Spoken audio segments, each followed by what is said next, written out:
Hey guys, welcome back to another interesting video of how to guide. In this video, I am going to show you how can you fix if your DMs of Instagram is not opening into your PC. So without any further ado, let's dive right into this exciting video.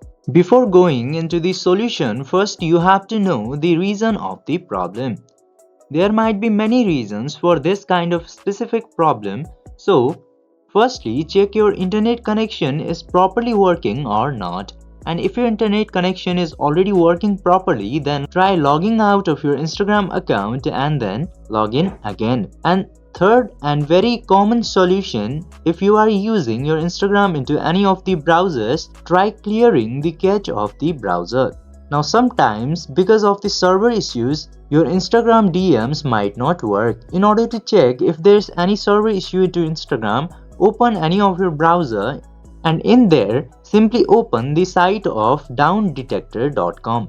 Into here search for Instagram and in this site you can see the similar report from the other people's, and if this site shows there is a server problem in Instagram, you should wait till Instagram fixes the server issue, then you should try again that later.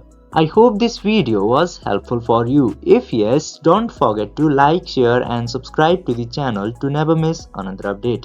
Thank you for watching the video.